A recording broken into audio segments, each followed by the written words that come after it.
السلام علیکم ملګرو، زیم خان او تاسو ګورئ خان انفو انجن. ملګرو زمونږ نننۍ ویډیو یو په داسې جنۍ باندې ده چا چې اډو خپل عمر کې خاندلی نو، یا داسې هم ویلی شو چې اډو دنیا کې سګونه چې دا یې خاندولې وه. د ویډیو سټارټ کولو نه مخکې که تاسو زمونږ چینل خان انفو انجن نه سبسکرایب کړی نو دا سبسکرایب کړئ. زمونږ فیسبوک پیج هم وزټ کړئ، لینک په لاندې ډسکرپشن کې. ملګرو تقریبا 100 کاله مخکې د امریکن یو ښار نیویارک یو تیټر و. د دې تیټر نوم وکټوریا تیټر. په دې تیټر کې به د ټول امریکا نه ماهرین راتلل او خلکو ته به خپل خاصیت خو. ملګرو اسې خو دا تیټر ډیر مشهور خو یو پرفارمنس د دې مشهوریت ډیر په بلندیانو باندې بود او دا تیټر ډیر زیات مشهور شو. ملګرو د 1960 په ګرمیانو کې یو وړه جنۍ چې نوم یې سوبرسو دلته پرفارم کولو لراله. د دې خاصیت دا و چې په پوره تیټر کې داسې هیڅوک نو چې دا یې خاندولې وه. ملګرو دا یو ډیره عجیبه خبره وه چې دې جنۍ به خاندل نه. په شروعات کې خو به خلک راتلل او د دې خاندولو کوشش به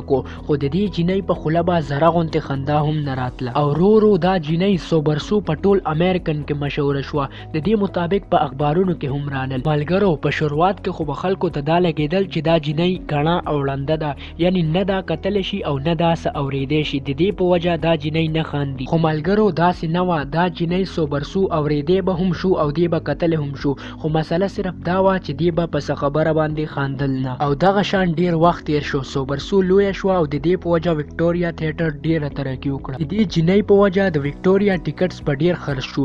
خلک په لري لري نه راتلل دې جنۍ کتلو دپاره او دغه شان به پې د وکټوریا ټیکټس ډیر ګران خرڅېدل. د وکټوریا مالک چې کله د سوبرسو زیات ډیمانډ ولیدو نو د ذهن کې یو آیډیا راله. د وکټوریا مالک د دې جنۍ یعنی سوبرسو په خاندولو باندې غټ انعام کېښود. ملګرو د آفر دا و چې چا سوبرسو په خوله زره غونته کې مسکا هم راوسته نو هغه ته به $100 ملاوي، او که چا سوبر او خاندولا نو دته به په انعام کې $1000 ملاويږي. او د دې نه علاوه که چا ډیر صحت سوبر او خاندولا نو هغه ته به په انعام کې $30000 ملاويږي.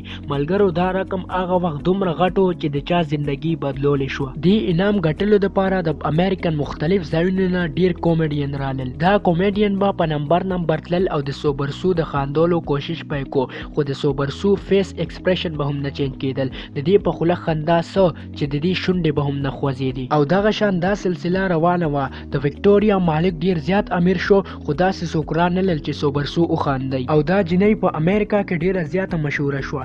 هیڅ چاته پته نه وه چې دې سره څه مسله ده. خو یو ورځ د دې جنۍ سوبرسو اصلیت مخامخ رالی او خلکو ته پته ولګېده چې دا هر څه یو فراډ و. ملګرو حقیقت دا و چې د سوبرسو اصلي نوم سوسن کیلی و. دا جنۍ د موبیا سینډرم نامي یو بیمارۍ کې مبتلا وه. په دې بیمارۍ کې د انسان چیکس یعنی النګي پیلرایز شي او د دې د لاسه انسان خاندل نشي. په هغه وخت کې د دې بیمارۍ متعلق هیڅ چاته پته نه و او په دغه وجه چې سوبرسو ته به چا هر څه ووایي دې جنۍ به خاندلی نشو. وکټوریا مالک ویلي هیمرسټاین به دې له د یو هفتې $100 ورکول. ملګرو د وکټوریا په مالک باندې د فراډ کیس درج شو او هغه جنۍ چې چا به خاندولی نشوه سوبرسو د اصلیت ټولو ته پته ولګېده. او هغه جنۍ سوبرسو چې کومه امریکا کې ډیره مشهوره وه چېرته لاړه دا اوسه پورې هیڅ چاته پته نشته.